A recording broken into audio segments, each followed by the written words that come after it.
Merci Madame la Présidente. Monsieur le Ministre, j'aurais souhaité interroger le ministre de l'Agriculture sur la situation des vétérinaires retraités qui, alors qu'ils étaient en activité, ont réalisé des actes de prophylaxie collective des animaux entre 1955 et 1990 pour éradiquer des grandes épizooties telles la tuberculose, la fièvre afteuse, la brucellose ou les leucoses, autant d'épidémies dévastatrices pour le cheptel national.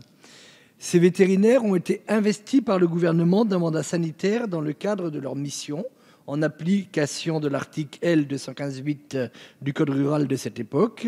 Considérés comme des collaborateurs occasionnels du service public, ils avaient la qualité d'agents publics non titulaires de l'État via les directions départementales des services vétérinaires sous la direction du ministère de l'Agriculture. À ce titre, leur employeur, donc le ministre de l'Agriculture, aurait dû les affilier aux organismes sociaux, ce qu'il n'a pas fait, les privant ainsi de leur droit à la retraite.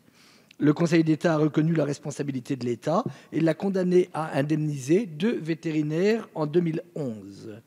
Pour éviter la saisine des juridictions administratives par plusieurs centaines de vétérinaires, un processus d'indemnisation amiable a été mis en place avec votre ministère qui s'est engagé à indemniser les vétérinaires rapidement.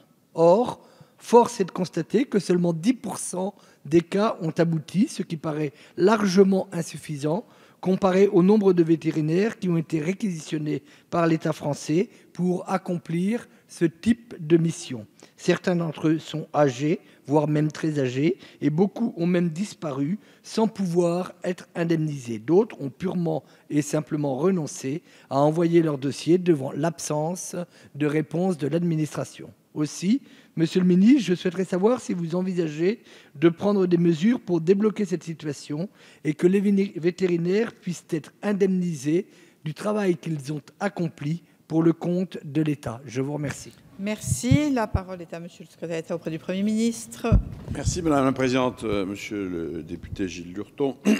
La procédure de traitement amiable des demandes d'indemnisation des vétérinaires sanitaires pour préjudice subi du fait de leur défaut d'affiliation au régime général et complémentaire de sécurité sociale au titre de leur activité exercée avant 1990 est opérationnelle depuis le dernier trimestre 2012. Elle est ouverte aux vétérinaires sanitaires en retraite et ceux encore en activité. À ce jour, 1273 dossiers recevables sont parvenus au ministère et 1067 ont été complètement instruits. Cette instruction est effectuée au cas par cas, l'activité sanitaire des vétérinaires étant très variable d'un vétérinaire à l'autre, et ceci quel que soit le département d'exercice. L'instruction a pour but de reconstituer les rémunérations perçues annuellement par chaque vétérinaire sur la période d'exercice considérée. Elle se clôture par l'envoi d'un document récapitulant ces informations et dénommé « proposition d'assiette ».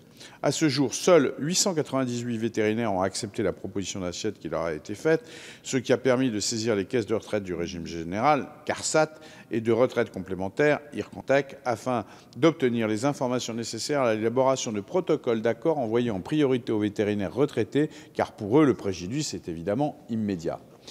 Après signature du protocole, le ministère chargé de l'Agriculture indemnise directement le vétérinaire et verse également aux caisses de retraite les arriérés de cotisation permettant ensuite à ces dernières de recalculer la pension pour l'avenir. Le préjudice passé et futur est donc ainsi éteint. 270 protocoles d'accord ont été soumis à des vétérinaires retraités sur un total d'environ 600 actuellement. 265 protocoles ont été signés. Tous les vétérinaires concernés ont reçu l'indemnité destinée à compenser le préjudice passé.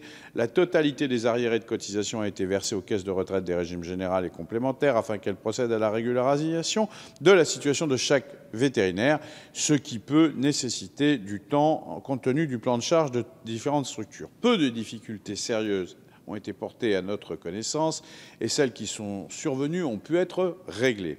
Si le traitement des demandes d'indemnisation peut apparaître long, il convient de souligner que la procédure amiable concerne un précontentieux de masse, qu'elle est lourde car composée de plusieurs étapes et qu'elle requiert l'implication non seulement du ministère chargé de l'Agriculture, mais aussi de partenaires extérieurs, à savoir le réseau des caisses de retraite. L'État a pris toutes les mesures nécessaires par une réparation de l'intégralité du préjudice dans les délais que l'État et les organismes de retraite, en lien avec les vétérinaires concernés, tentent de limiter le plus possible. Merci, Monsieur le ministre. Monsieur Lurton, rapidement. Oui, simplement un mot. Merci, Madame la Présidente. Merci, Monsieur le ministre, pour cette réponse. Je comprends bien qu'effectivement, un certain nombre de dossiers ont pu être traités.